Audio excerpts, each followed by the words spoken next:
കേന്ദ്ര സർക്കാരിന്റെ പ്രധാനപ്പെട്ട പദ്ധതിയാണ് PM കിസാൻ സമ്മാൻ നിധി യോജന.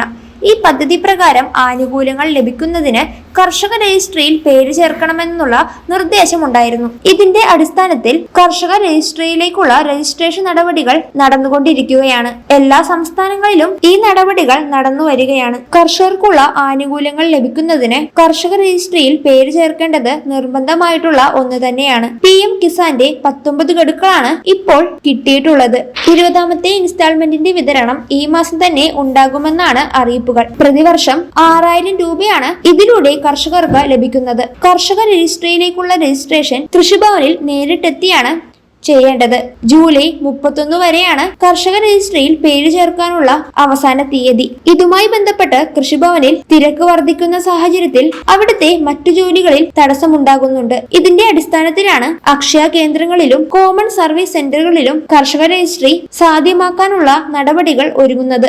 ഇതിനുവേണ്ടി ജീവനക്കാരെ കൃത്യമായി പരിശീലനം നൽകുന്നതായിരിക്കും. ഇത് അംഗീകരിച്ചു കഴിഞ്ഞാൽ കൃഷിഭവനിൽ മാത്രമല്ല അക്ഷയ കേന്ദ്രങ്ങളിലും കോമൺ സർവീസ് സെന്ററുകളിലും കർഷക രജിസ്ട്രിയിൽ പേര് ചേർക്കാൻ സാധിക്കുന്നതാണ്. കൃഷിഭവനിൽ ഇത് സൗജന്യമായി തന്നെയാണ് നടത്തുന്നത്. എന്നാൽ അക്ഷയ കേന്ദ്രങ്ങളിലും കോമൺ സർവീസ് സെന്ററുകളിലേക്കും മാറ്റുമ്പോൾ ചെറിയ സർവീസ് ചാർജ് നൽകേണ്ടി വരുന്നതുമായിരിക്കും. 20ാമത്തെ ഇൻസ്റ്റാൾമെന്റായ 2000 രൂപയുടെ വിതരണം ഈ മാസം തന്നെ ഉണ്ടാകുന്നതായിരിക്കും. കർഷക രജിസ്ട്രിയിൽ പേര് ചേർത്തവർക്കും പേര് ചേർക്കാത്തവർക്കും ഈ തുക ലഭിക്കുന്നതായിരിക്കും. ഇനിയുള്ള ആനുകൂല്യങ്ങൾക്ക് വേണ്ടിയാണ് കർഷക രജിസ്ട്രിയിൽ പേര് ചേർക്കണമെന്ന് പറയുന്നത്. കിസാൻ ക്രെഡിറ്റ് കാർഡ് വായ്പ അടക്കമുള്ള വായ്പകൾ ലഭിക്കുന്നതിനും കർഷക രജിസ്ട്രിയിൽ പേര് ചേർക്കേണ്ടി വരുന്നതായി. കർഷക ID ഉപയോഗിച്ചായിരിക്കും ഇത്തരത്തിലുള്ള കാര്യങ്ങൾ ഇനി ചെയ്യാൻ സാധിക്കുക. കൃഷിഭവനിൽ നിന്നും നിർദ്ദേശങ്ങൾ കിട്ടുന്നതനുസരിച്ച് എല്ലാ കർഷകരും കൃത്യമായി തന്നെ ഈ കാര്യങ്ങൾ ചെയ്യേണ്ടതുമാണ്. കേന്ദ്ര സർക്കാരിന്റെ കർഷകർക്കായിട്ടുള്ള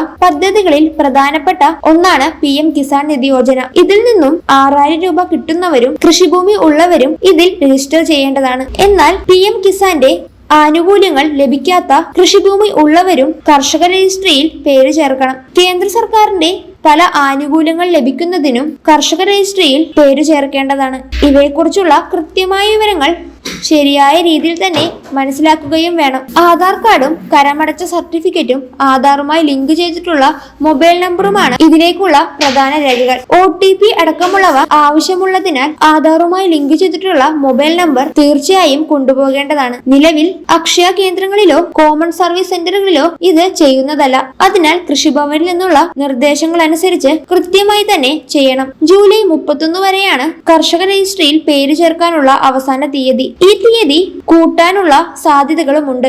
ഇതുമായി ബന്ധപ്പെട്ട കൃത്യമായ വിവരങ്ങൾ ശരിയായ രീതിയിൽ തന്നെ മനസ്സിലാക്കിയതിനു ശേഷം എല്ലാവരും തന്നെ ഈ കാര്യങ്ങൾ ശരിയായ രീതിയിൽ ചെയ്യേണ്ടതാണ്.